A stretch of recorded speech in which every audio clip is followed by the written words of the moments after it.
It's time for Wise Money with Korhorn Financial Group with financial advisors Kevin Korhorn, Mike Bernard, and Josh Gregory.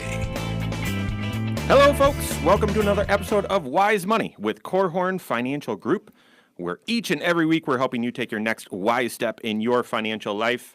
Happy Thanksgiving. I hope you've had a great weekend so far and not spending too much money out there at the mall. My name is Mike Bernard, your host, as well as one of the certified financial planners on the show, along with my friends and colleagues at KFG, Josh Gregory and Kevin Korhorn. Hey, have you ever thought about hiring a financial advisor, but you were afraid to call because you didn't know if you had enough money to justify it? Or maybe worse, you called and a financial professional told you you didn't have enough money to work with them.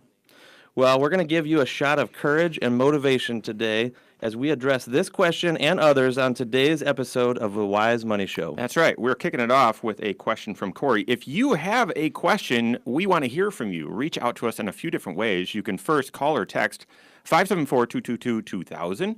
And second, you can visit us online, wisemoneyradio.com. You can submit a question right there on the right. That turns into an email, goes right to me. We'll hit it on an upcoming show. You can also catch up on previous episodes right there. Speaking of previous episodes, the YouTube channel is up, live, and on fire. Come check us out at Wise Money Radio. This episode is on YouTube, as well as previous ones as well. And you can check us out Facebook and Twitter as well at Wise Money Radio. And just for the record, Bill Thomas said we're much better on YouTube than we are on the radio. Thank you, Bill. Yes. All right. Wonderful. Hey, we are kicking off today's show with a question from fan of the show, Corey. Here's what he asked. Corey's 41. I was listening to a different financial radio show on this station, and they requested people call in to schedule an appointment, but only if you had a certain amount of money.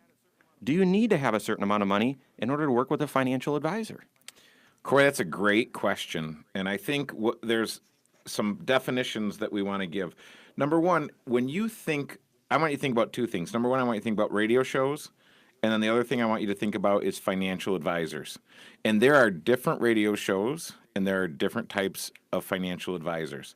So let's talk about the differences. The challenge, though, is why it's important to talk about the differences. They look and feel the same. Well, at least they look the same. Okay, so let's make the difference. So we were in Nashville just a couple weeks ago, and we went and saw Dave Ramsey. Shook his hand, got a picture taken with him. I think Dave Ramsey is amazing, and Dave has helped millions of people. And the person that was there doing the debt-free scream, their story was very inspiring, and they were inspired by Dave Ramsey. And it made me cry. I'm a crier, folks. That's true story. Good commercials. Yeah. And so birthday cards. Not sure how to follow or debt-free screams. Puppy Makes dogs, me walks on the beach. So anyway, as we were in Dave's studio, which is a very impressive complex, the thing about Dave, what he's excellent at doing, he's an excellent communicator and teacher, but Dave is not a practitioner. So sometimes I'll listen to Dave, and I don't necessarily agree with what he says. Not that he's wrong and I'm right, but I just think, no, as a practitioner, as a guy who does this 48 hours a week, the 2 hours I'm not doing that, I'm doing a radio show. So, but as a guy who practices this and then talks about it on the radio for an hour or two a week, there's a big difference because what Dave sees and what we see are totally different. And Dave's got great guiding principles. And again, he's a fabulous communicator and with great values, great principles, and so on. But it's a little different when you're actually doing it all day. I tell folks, it's different when you're sitting belly to belly with someone talking about their finances all day. So you get a little different perspective. Absolutely. And if you follow Dave's guiding principles, you will be bulletproof. You won't be bomb-proof, but you'll be bulletproof because those guiding principles work. They're very basic, and those are, if you start at the beginning, they're awesome. So on one side, you have the radio show guy who's not a practitioner. Mm-hmm. On the other end, you have the practitioner who does a radio show. And then, so you say, well, what's the difference between maybe that radio show and the show that we do? Well, that radio show might say something like, all right, the next 10 callers who have at least a couple $100,000 of investment assets, we will schedule a complimentary appointment with you. And typically, they might also say something like, well, I want to tell you about this product that I own, and my parents own this product too. And as soon as I hear that, my radar goes off, and I think, oh, okay, so they've got something to sell you. That's an infomercial. Yep. And so whatever your problem is, the product that they are selling is the solution.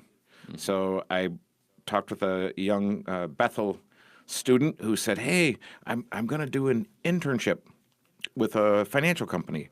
And I just asked some simple questions, and I said, "Well, what do they do?" And they're known for a certain product. And I said, "Well, do you think if there's a problem, there will be a product other than that to solve the problem?" And he looked at me like that had never dawned on him before. And so I think the important thing is when you listen to someone who has a product to sell, you can listen to their show and get it. Yep. And I'd say somewhere in between, you would find the Wise Money show. And what we said in September of 2015 when we started the show, we live here and we want this to be the most financially literate community in the world. There's no reason why it can't be, but we're not going to solve the problem with the same level of thinking that it was created in. So we said, no, we've got to do something, and we've got to change the medium that we're using to reach our community because we want to stir them up. We want them to be talking about their finances, thinking about their finances, and motivated to take the next right step. Well, that's one of the reasons why we set a different hurdle for a new client coming into our firm. In order to work with an advisor within our firm, we say you have to be goal-oriented and coachable, right? It has to be a good working relationship, in other words. And obviously that has nothing to do with how much money they have or what their income is necessarily. We want to be a firm that can serve anybody who is really serious about their finances. Yep. There are advisors out there that do set a financial threshold, Sure. An income level or an asset level, if you will. I remember hearing a friend of our firm say, hey, I'm looking to make sure that we're not only a good fit relationally, but there's also a good economic match as well. And hearing it from someone who I know is, of highest moral authority on this subject, I trust him completely. It sort of changed my opinion because I used to think, oh, economic match, that's just code for I want to make money on you, right? And so you got to have enough money for me to make money. But the reality is you do want to work with a financial advisor who their firm is set up in a way to serve you well and that their cost structure doesn't cause the cost to you to get out of hand. It needs to be something that you can continue that relationship long term. And so the economics of it need to be a win-win for everybody involved. We've intentionally set up the business. Kevin had the initial vision for building Korhorn Financial Group and intentionally set up this business to serve whoever God brings to our door, wherever you're at financially, as long as you meet those criteria that Josh mentioned, coachable and goal-oriented. And so we've got a team of advisors, awesome certified financial planners, CPAs, CICs, insurance advisors that really can serve the full spectrum of services. So I would go back to you, Josh, and say, yes, some financial advisors do set limits. And actually, some of them can communicate it in a very poor way, where they're and can be very off-putting. But to you, Corey, or anyone else listening, no, that's not the case with all financial advisors, and not the case with us. Yeah, and I would say what you want to do is look to your point, Mike. Korhorn Financial Group is stratified, so we have folks that have been doing this for 20 plus years who they really should work with a certain level of client who brings a certain level of complexity. Yeah, because right. If you've been training for 20 plus years and practicing your craft, you should be ready for the incredibly complicated situations. But we also have the folks that are certified financial planners with just a few years of experience. Great expertise, but not as expertise. Yes, yeah. And those are the folks that should be working with someone who's just graduated and getting ready to make the transition from school to work. But, folks, the Wise Money Show is not an infomercial for Korhorn Financial Group. We have said this many, many times. We're not out there trying to suggest you do anything other than follow a process for making your financial decisions. Find a certified financial planner. Now the question begs, when do you need to find that person, and how do you find them? So we've got that and more coming up here on Wise Money with Korhorn Financial Group. All right, it happened in the video, folks. One of these just fell down. So I'm going to fix that for you YouTube watchers. That's for your added entertainment. So And we're fixing it over the weekend, by the way, permanently. And for everybody listening on YouTube, remember, I refuse to do the show unless, I refuse to do the show if you were going to turn it into an infomercial. Remember that? That's right. I was going to mention that. So, Yes. and Mike was trying. stipulations is I would not Unless do the it's show. unless it's a ShamWow. Well, And Mike was trying to figure out a gracious way to get rid of Casey. And so next week's agenda is Infomercial. today and today only. Sham 3. all right. Cozy, right? So the question is, if a So this is November 25th. if a foam sound absorber falls in a soundproof room, November 25th? And no one's there. what does that smell, That's the glue. The glue. dude? Adhesive. It's already high enough as it is. He is. We got Okay. That was fun, though. So YouTube, you're going to get a little extra conversation on this. And honestly, folks, so you just heard it from Casey. When we first started working with the station a couple years ago, it was, we don't want this to be an infomercial about your company, and we don't want this to be a, give us a call on Monday, we'll help you with all your needs. And Casey was very specific about that, worked with the other studio folks, and they were specific. And that's what we wanted as well. We want to help the community. Yes. Okay? And in our opinion, the best way someone gets help with their finances is in a comprehensive way. It doesn't mean the best way to get help is just at Korhorn Financial Group. You need to have a certified financial planner who's also doing comprehensive financial planning. We're going to get into that in the next segment. The best performers all have a coach. Yeah. So, okay. So that's where we're going. Is there anything else we've got to say there? No, I think it's going to come out, but because to me, if I'm comparing the spectrum of financial advisors, there's a difference between a financial advisor who sells financial products versus a financial planner. Who follows a process to help you make decisions? And Correct. So that's got that. I'm assuming that will come out. We didn't bad mouth Dave Ramsey. I mean, we love Dave Ramsey, and we just were pointing out a difference. Endorse local provider for crying out loud. Okay. So it's like, So No, we didn't. No, I thought I gave him rave reviews. no, I know, but just I don't know if we're allowed to internet. talk about What? That's It's the internet. People will complain. Yeah. No matter what you do. Well, here, but there is a difference. I agree, 100%. I thought your explanation was informative. Yep. And answered a lot of questions. I think for the video, if I were to throw anything else out there, the government has me right at lower middle, as far as income level is concerned. And I just got done with my meeting with my financial planners upstairs before I came down here. Yeah. So, the average American can do this. Yeah. It's just finding the firm that, has a plan and a goal to meet with you. There are some firms that are designed for higher end people. There are some that are designed for everybody. Yeah, it's a good point. That is a good point. Yeah, All right. we right. And so for those of you on YouTube, we live in this community with everybody. So we said, well, then that's probably who we should serve. That's right. All right. Let's kick it off. Happy Turkey weekend, folks. Mike Bernard, Kevin Korhorn, Josh Gregory here in the KFG studios. Wait, you didn't like that, Kevin? No, I like that. I'm thinking. That's all. This is Wise Money with Korhorn Financial Group. Thanks for being with us, folks. Listen, want to say special thanks to the attorneys at Ledoux, Curran & Keene, as well as First State Bank for making the Wise Money Show possible.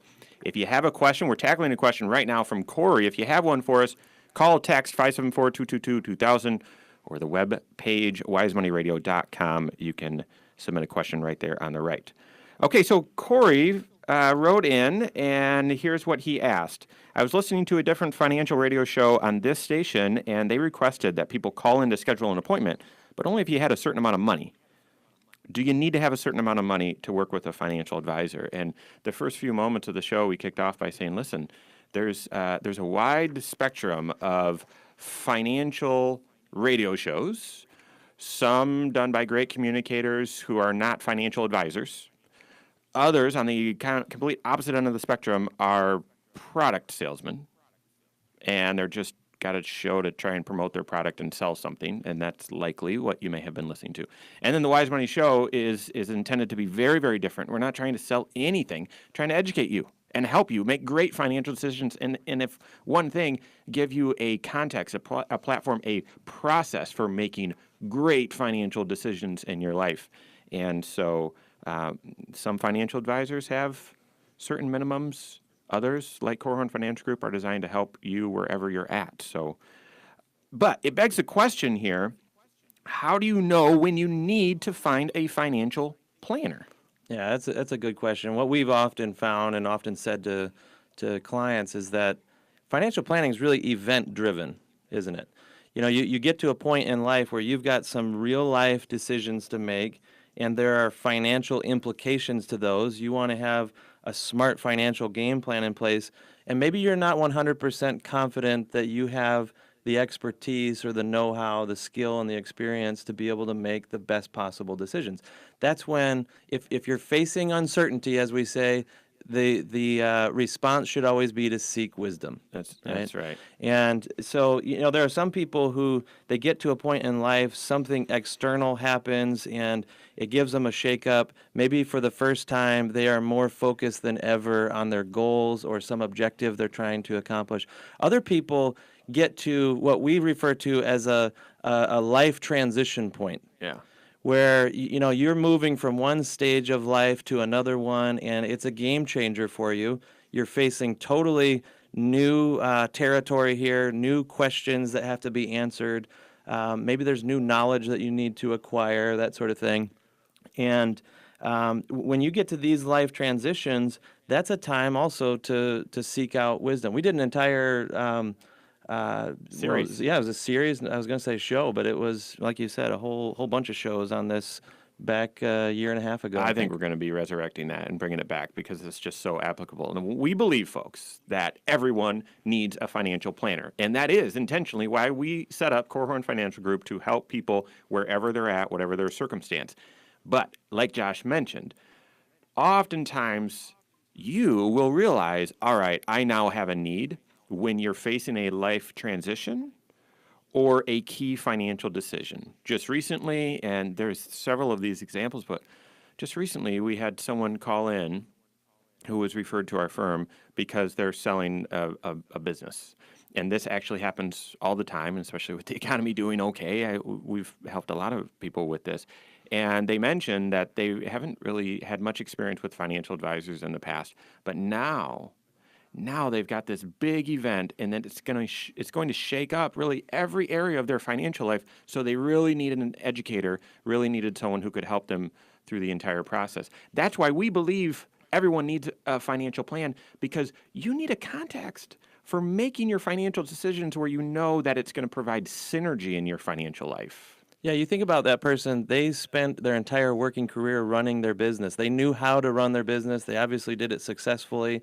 And when they sell, now all of a sudden they've got a big pile of dollars that needs to provide for their livelihood instead of the paycheck and the profits that were coming out of the business. So totally different environment. And they were wise enough to say, hey, I'm not going to go this alone. Just because I had great success in one area of my life, that doesn't necessarily make me an expert in the next stage of life. Yeah.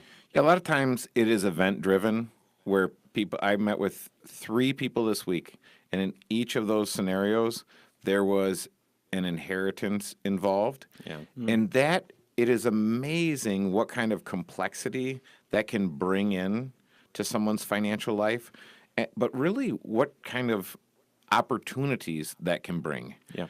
And so there are opportunities to do amazing, great things in your financial life and have that inheritance really be a blessing, really be a following seed, a tailwind, if you will, to get you moving in the right direction. And so, but this is where people realize I was comfortable with what I was doing, but this is just enough to tip the scale to get me to do this. And so then you say, well, how did those folks find us? Well, two of those were referrals to us, and the third was we had served the folks, and this person walked through the estate settlement process and said, man, that was so simple and easy. Yeah. And I said, well, yeah, that body of work was 20 years in the making. It should be simple and easy. So you've heard some, those are a couple, but high-end examples. So selling a business is one, maybe receiving an inheritance. But folks, I mean, you might all of a sudden realize you've got a need to meet with a financial planner because you're just starting your first job. Yeah, And you need a budget for the first time. And how much needs to be allocated towards paying off those student loans or saving up for the house? How do I figure that out? It's possible you're kind of feeling overloaded with some debt, and you need a plan to a debt service plan to get out of that. It's possible that you're just curious about how should my investments be structured in my 401k, and with the market as high as it is, makes me a little queasy. I can't sleep at night. Maybe that's the catalyst where you say, I now need to sit down with a financial planner. We're going to talk in a moment about how you find that trusted advisor. But folks, anytime you have a financial decision to make, you need financial wisdom. And oftentimes you realize you have a financial decision to make when an event happens. Yeah, and if we're really going to answer the question, how do you know when you need a financial planner? This is what I would tell you. If you don't have one, you need one. A financial planner, again, make sure that planner is certified. And if you are not working with a certified financial planner, get a pad of paper right now and a pen and create your to-do list. And it is find a financial planner. If you're not working with one, you need one. I would encourage you to go find one. And right below that on the list is warm up leftovers for lunch. Listen, so let's transition. Thanksgiving leftovers are about the best thing ever. They are. So just saying. Okay, Yes, so how do you find a financial planner, and how do you make sure it's a good one? Folks, we've talked about this a couple times on the show. It's very much worth repeating. We have a few sayings around here, but one is that at the base of that relationship has to be trust. The financial planner is not in the financial business, they're in the trust business. You've got to trust this person. So what's the mathematics for trust? Nice. Yeah. Good segue there. In my opinion, trust is built if you have someone that you found you can work with who has character, competence, and consistency. You have to have all three of those in order to be trustworthy. That's right. And that's a multiplication effect that happens. If someone is growing in their competence, then they're growing their trustworthiness. If they're growing in their character, again, their trustworthiness is building. But it's also a multiplication because if someone's a zero in any one of those, they're not trustworthy at all. right. So think about this. If someone graduated at the top of their class in some XYZ, financial school, okay, so competence is there. But character, they were known to have a shaky character, right? We see a lot of that with politicians and celebrities these days. You don't trust them then. That's right. Right? Or if they've got good character and they've got great expertise, but every time you go in, you get something a little bit different, right? Then you're not sure if they're going to show up for the meeting or if they're going to tell you one thing and the next time tell you the complete opposite. If there's no consistency, there's no trust there either, folks. So you've got to find the firm. We're going to start talking about a little bit of a process that you can go through to do this, but that has the right blend of character, competence, and consistency. There's a few ways where you can start that approach to find that person, and then ultimately it's going to be then sitting down, asking them questions, making sure that they've got appropriate levels in each of those core areas. So we're going to tell you a little bit about that process as well as a few more listener questions we're going to hit coming up here on Wise Money with Korhorn Financial Group.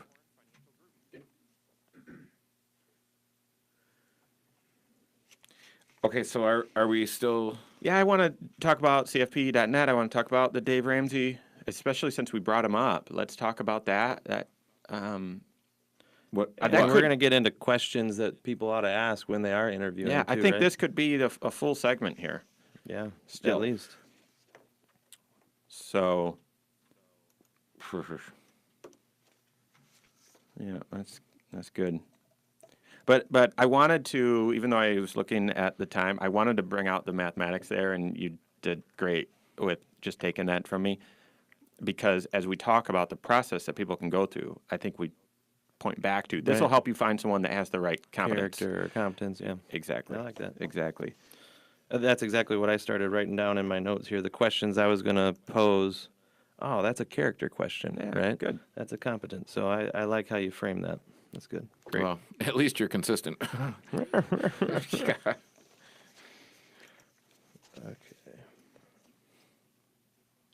All right.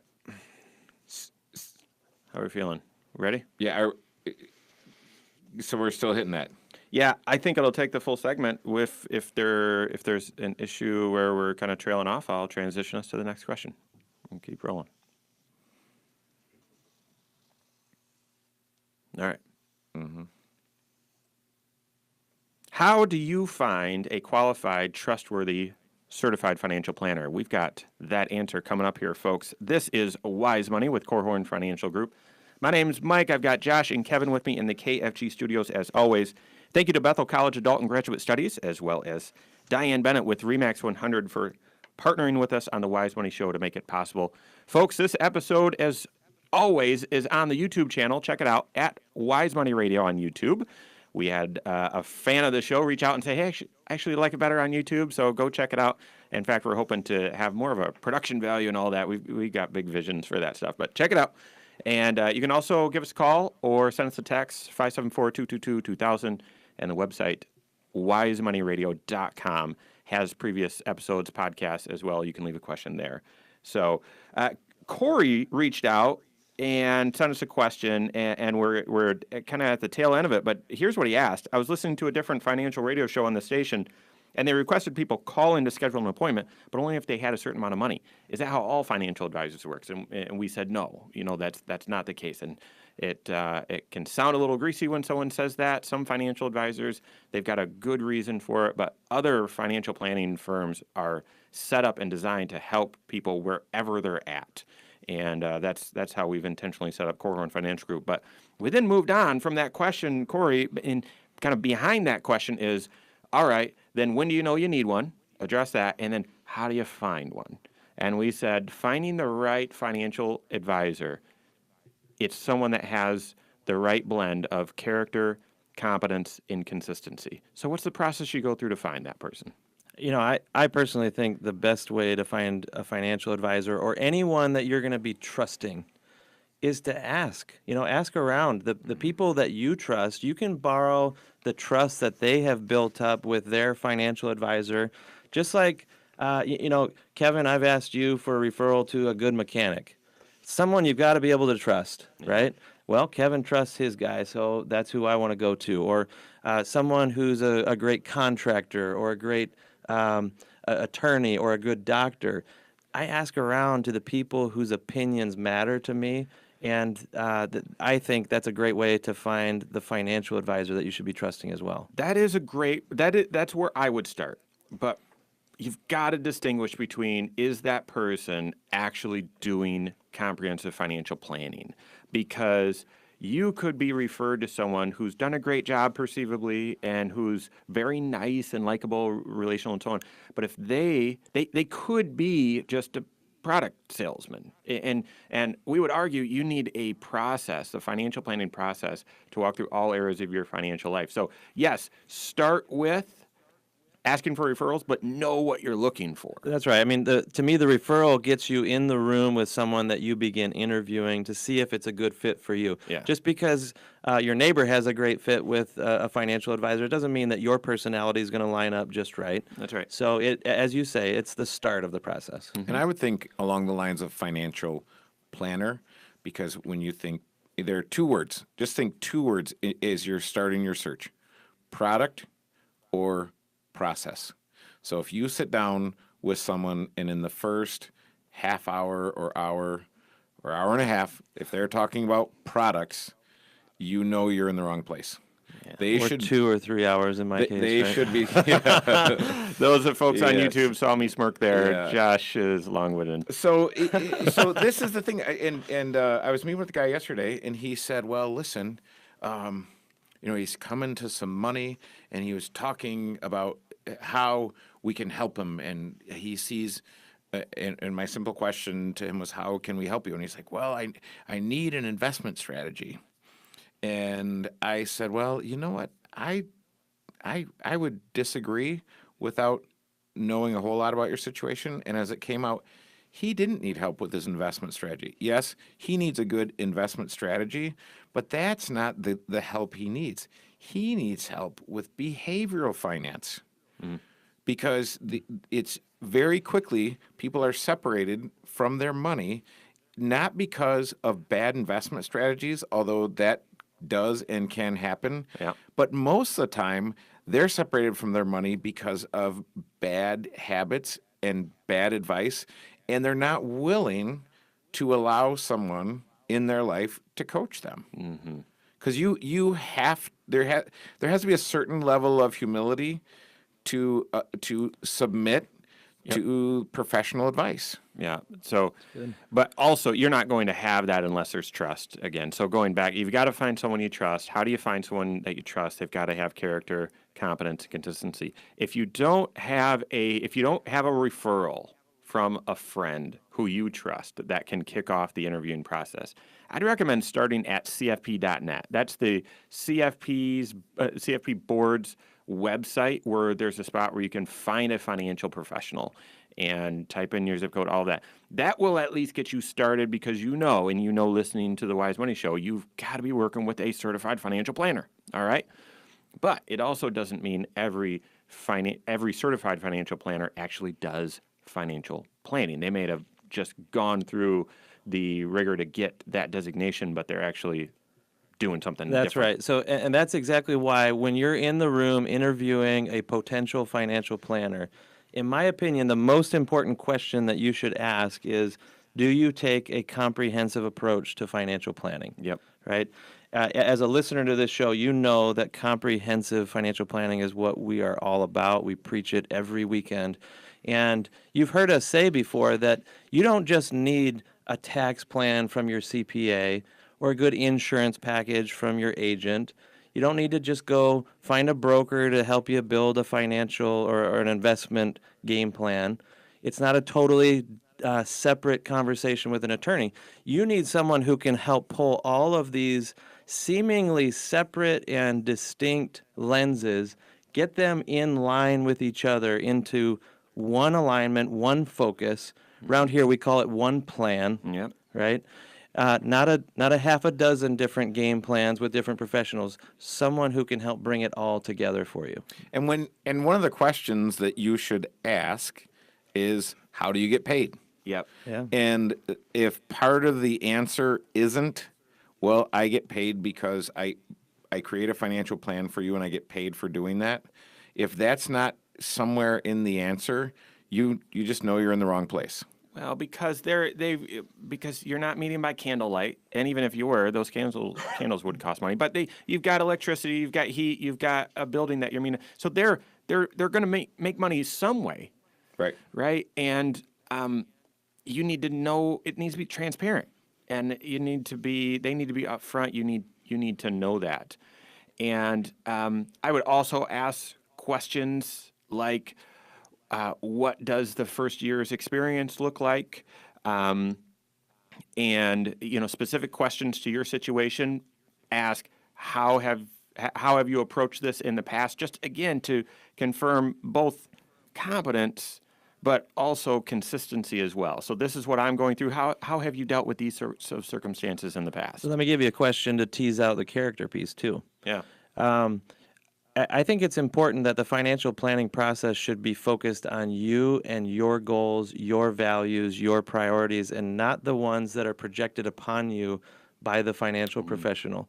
So asking a question, something as simple as, hey, can you give me an example of someone that you've worked with where their values were different than yours, and how did that work out? Oh, my goodness. The financial advisor's job is to help you achieve your goals, your values, and that should not be dependent upon their own values coming out in a meeting. Yeah, that's great.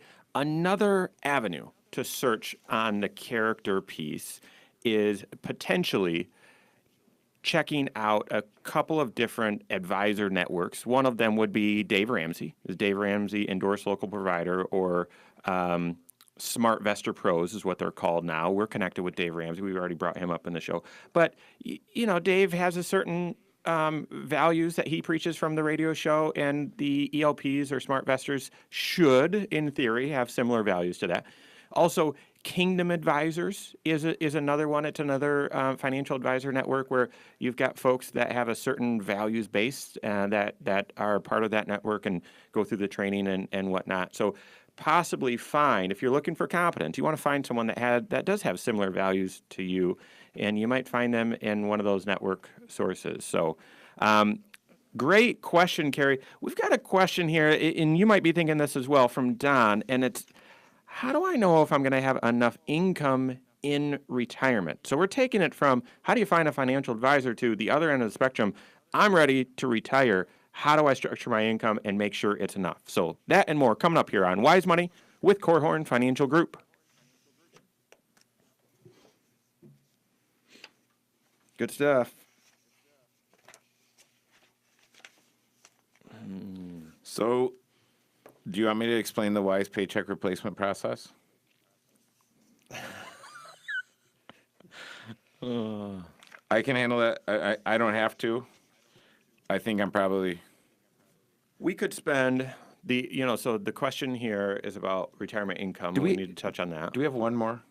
This is the last fourth, segment? right? Yes. Okay, so Daniel, I would love, instead of me looking at Mike's thing, it does not make sense to me that you have that thing there like that. So we either need a clock up here so we can look at the countdown clock on the back of the monitor there, or just a shared piece of software so we can both see the time. Yeah.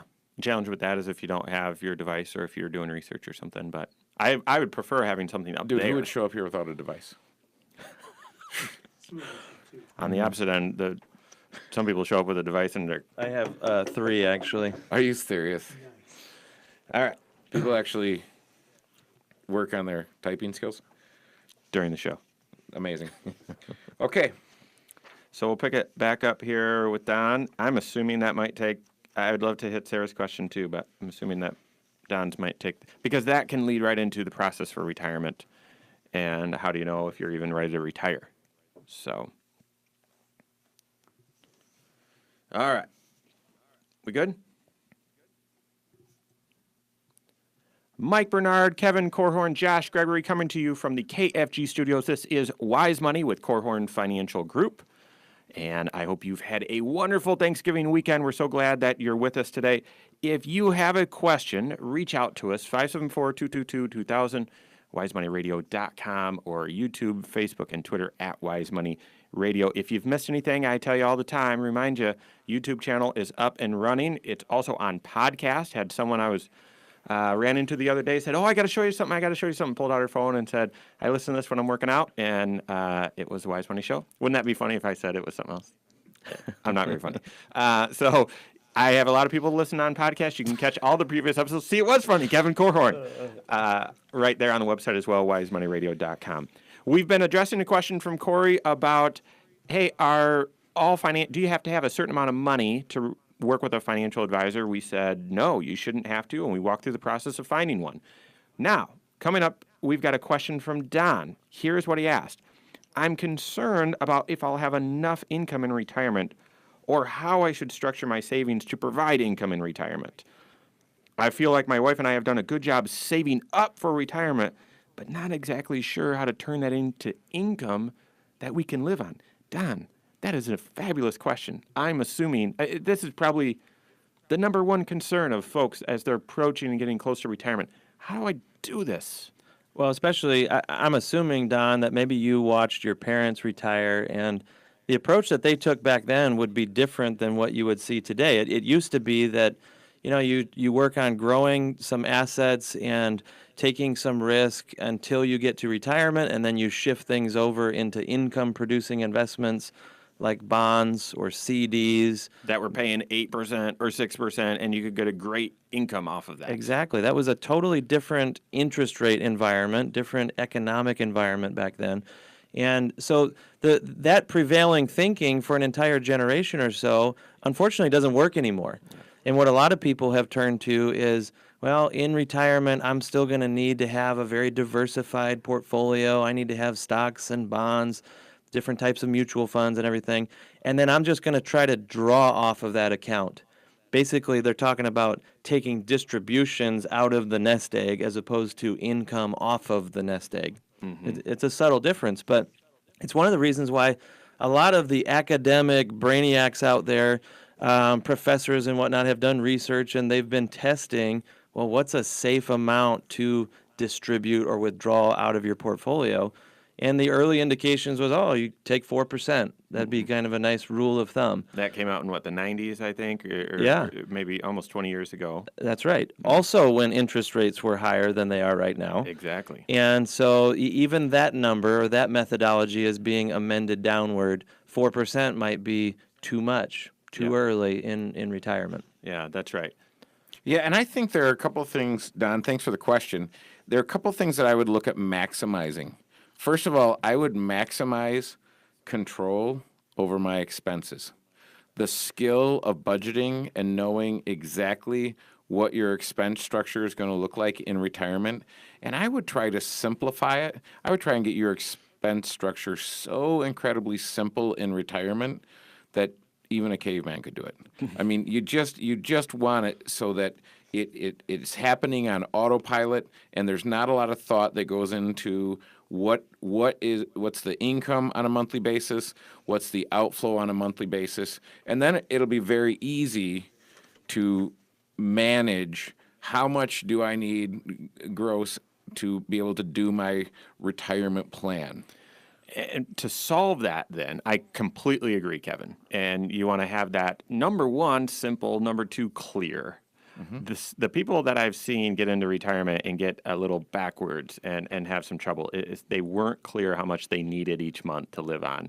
And the sad thing is you can build a plan off of living on X number and that can work. But if reality is you're living on a number higher than that, guess what, folks? That plan doesn't work. If you've already made that decision to retire, you're in some trouble there, and you're going to need some great guidance and possibly some pretty serious trade-offs and sacrifices. So how do you get the income? And it's, of course, unique to everyone's situation, but we have a philosophy that we've helped people with ever since interest rates have really started changing, and that's the personal pension plan, where you stratify your savings in a way where you still have dollars in a long-term bucket, because the long-term dollars, even though no one likes the risk of the stock market, I like the risk because it provides a certain rate of return over the long term. So you need it. You need to harness that. So you partition off a certain amount of money and invest it for the long term. But then you've got two other buckets, essentially, that will provide your cash flow in the immediate term and then also the replacement of that cash flow in the intermediate term, right? And that gives you the safety, because if the markets hit another drop off here, and you've got Jim Cramer and these other guys getting on the radio, he'd be cool if he was on the radio, but he gets on the TV and says, "You got to have X amount, you got to have all this money sitting in cash, blah blah blah." Folks, that plan, you'd have it. Yep, you'd have it, and then you don't have to worry as much about grabbing the wheel, like Carrie Underwood tells you to do, or tells Jesus to do, and overcorrecting your finances because you've got your income for the next couple of years already planned for. It's your long-term dollars that have gone down, and you've given those time to come back. Yeah, you don't want to ever be vulnerable to what the stock market is doing. And so if you're in a position where you feel vulnerable to what the stock market's doing, you likely have a structural problem. And that is something that you want to have fixed. Well, I'm going to blow up most of your thinking right now, and that is the way you climbed up the mountain is to diversify and invest every single paycheck. And that worked out well because it's called dollar cost averaging. When the share prices go down, you're still contributing, so you're buying more shares at a lower price. Folks, the exact opposite happens if you take that same approach on the way out, because markets do go up and down. And if you're just withdrawing and selling shares every single month or something like that, then you're selling more shares when the market temporarily dips. Folks, the process, the plan, the strategy that got you up the mountain is the wrong plan to get you down the mountain. That's right. Well, Kevin, talking about vulnerability in the markets, you are much more vulnerable during a distribution phase. You hit a significant drop in the market and you're not prepared for it in your portfolio, or I would argue in your income streams. Yes. Then you have to take some drastic actions, or at the very least, your emotions could run crazy on you. I just met with a client yesterday, and they're in retirement a few years in, and I like to try to talk during the good times of the market about how we're going to behave during the next downturn in the market. I know. So I was bringing up that subject, and the client, he kind of stopped me and he said, no, I'm not worried about that. I'm not worried about the next decline because we have the right amount of income coming in. And a few years ago, when they sold the family farm, we used a portion of it to actually get an income-producing tool. It's something that we use sparingly, but when it's appropriate, certain types of annuity contracts can guarantee a stream of income, much like a pension would. And so they have the right amount of income coming in, and he's not worried about the ups and downs of the market because he's not dependent upon those dollars. Yeah. And just the calm and the peace, it was almost like he was reassuring me as opposed to me trying to prepare him. That's interesting. Yeah, another thing I would say, so I said maximize control over your expenses. That's one thing that you have a lot of control over. The other thing I would say is maximize your fixed income sources. So we've been working on some plans this week and looking at even with one rather large employer in the area, if I take my lump sum pension at this age, it's X amount. If I wait a couple years, it's X plus. If I wait a couple more years, it's X plus plus. And so the question is, what size lump sum should I put my hands on? When's the right time to do that? If you don't have a lump sum option, then you say, well, what about my pension? I met with some folks and said, hey, I made the rule of 85. Hey, should I start taking right now? And these are some of the biggest financial decisions of your life, which is why you need a certified financial planner. And same principle applies to Social Security. That's one of the biggest decisions you're going to make in your retirement because that is a guaranteed income source. You need to handle that with care with all the right analysis. Thanks for the question, Don, as well as Corey. Thank you for listening, folks.